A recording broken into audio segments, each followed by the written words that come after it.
भगवान शंकर की कथा। जैसे शरीर में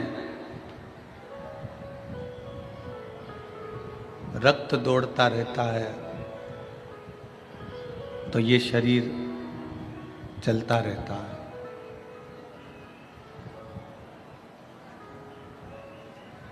शरीर में अगर रक्त दौड़ रहा है तो ये शरीर चल रहा है।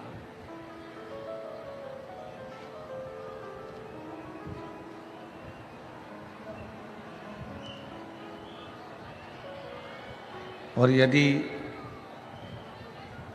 शरीर में रक्त दौड़ना बंद हो जाता है, शरीर में रक्त चलना बंद हो जाता है, रक्त दौड़ना बंद हो जाता है तो शरीर में चलना बंद हो जाता है। उसी तरह ये शिव पुराण की कथा, उसी तरह ये शंकर की कथा, उसी तरह ये शिव महापुराण की कथा भी हमारे जीवन में जब प्रतिदिन रोज रक्त की तरह दौड़ रही है, रक्त की तरह चल रही है, तो ये मान कर चलिए कि हमारी भी जिंदगी, हमारा भी जीवन शिव के आश्रित होकर चल रहा है।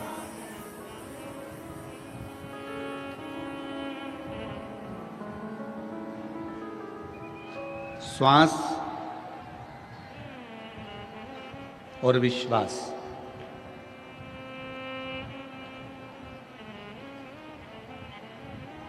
ये दोनों अगर टूटते हैं,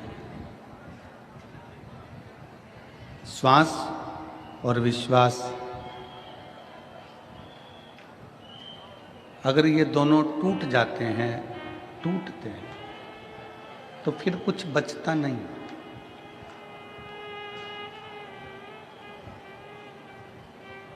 श्वास टूटने के बाद कुछ नहीं बचता और विश्वास टूटने के बाद कुछ नहीं बचता।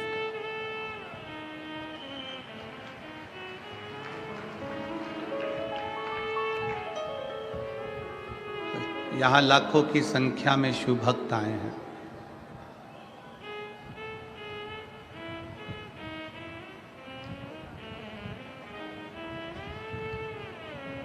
आप लोग क्यों आए हैं? केवल शंकर पर आपका विश्वास है, शिव पर आपका भरोसा है, शिव पर आपकी दृढ़ता है, इसलिए आए हैं।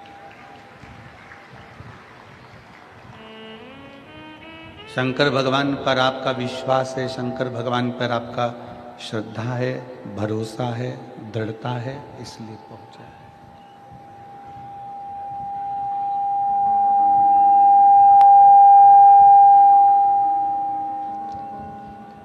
श्वास टूटने के बाद कुछ नहीं रहता और विश्वास टूटने के बाद कुछ नहीं रहता।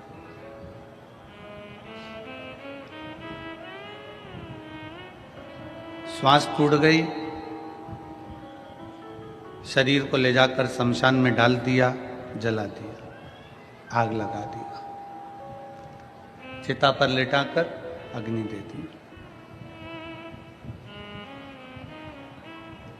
भस्म हो गया शरीर, कुछ बचा नहीं।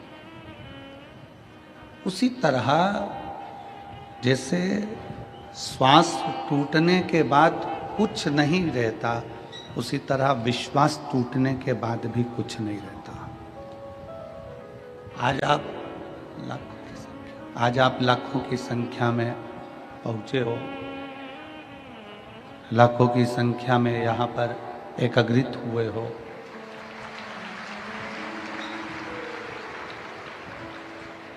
और लाखों की संख्या में आप लोग यहाँ पहुंचे हुए हो, एकत्रित हुए हो।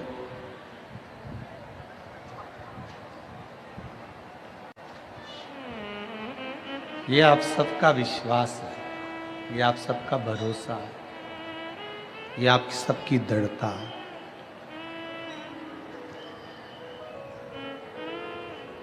और विश्वास, भरोसा, दृढ़ता जब बढ़ती है, विश्वास जब बढ़ता है, भरोसा जब बढ़ता है, दृढ़ता जब बढ़ती है, तो शिव महापुराण की कथा कहती है फिर मंजिल जरूर मिलती है, हमारा लक्ष्य जरूर मिलता है।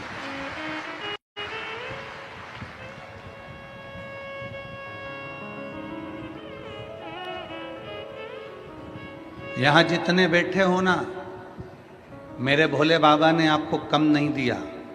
आप 6 महीने से, 8 महीने से, 1 साल से, 2 साल से, 5 साल से, 4 साल से, 3 साल से, 7 साल से जो कथा सुन रहे हो, वो कथा सुनने के बाद का समय निकाल कर देखिए कि मेरे शंकर भगवान ने आपको क्या क्या दिया है और क्या क्या नहीं। आप उसको अंदाजा लगाइए, आप उसका स्मरण करिए, आप उसका स्मरण करिएगा कि मेरे शंकर ने आपको क्या क्या दिया है, मेरे शंकर भगवान ने आपको क्या क्या प्रदान किया है।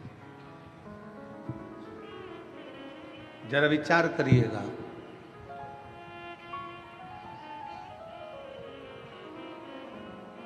हम केवल भजन में नहीं कह देते कि खाली ना जाता कोई दर से तुम्हारे, केवल ये बात। भजन से मतलब इसमें हम भजन के माध्यम से नहीं कर रहे, हम तो ये हमारे विश्वास के माध्यम से कर रहे हैं कि भरोसा जब पक्का होता है, विश्वास जब दृढ़ होता है, तो दुनिया में कोई खाली नहीं जाता। एक प्रैक्टिकल आपके और हमारे जीवन का है।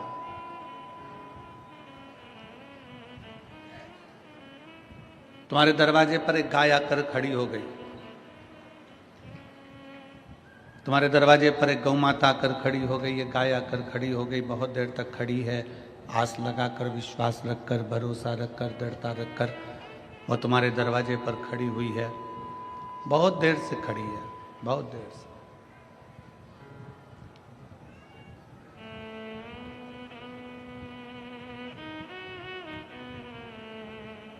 अब तुमने उसको भगा भी दिया, फिर वो गाय आ गई। तुमने भगा भी दिया उस गाय को, गला पकड़ रहा है माई, तुमने भगा भी दिया उसको, फिर वो वापिस आ गई। फिर तुमने उसको हटा दिया, गाय फिर आ गई। बार बार वो गाय क्यों आ रही है? क्योंकि उसको मालूम है कि इस दरवाजे से मुझे मिलेगा जरूर, एक रोटी इस दरवाजे से मुझे प्राप्त जरूर होगी, ये पक्का है। ये गाय का विश्वास है, ये गाय की दृढ़ता है, ये गाय का भरोसा है, ये गाय का भरोसा, ये गाय की दृढ़ता, ये गाय का विश्वास है कि मुझे इस दरवाजे से एक रोटी जरूर मिलेगी, एक रोटी जरूर मिलेगी। ये गाय का भरोसा कहता है, गाय का विश्वास कहता है। तुमने एक बार भगा दिया तो फिर आई, फिर भगाया, फिर आई, फिर भगाया, फिर आई, आखिरी में तुम अंदर गई और तुमने एक रोटी निकाल कर लाकर गौ माता को दी।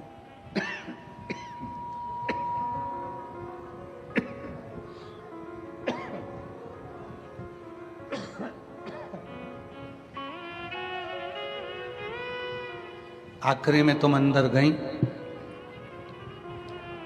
और एक रोटी निकालकर तुमने गाय को लाकर दे दिया, गौ माता को दिया।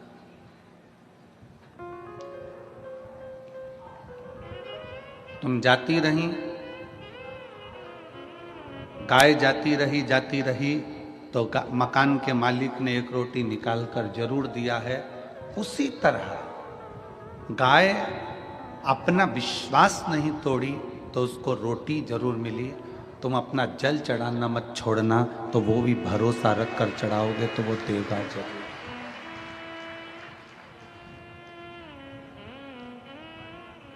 गाय जाती रही तो उसको रोटी मिली जरूर है।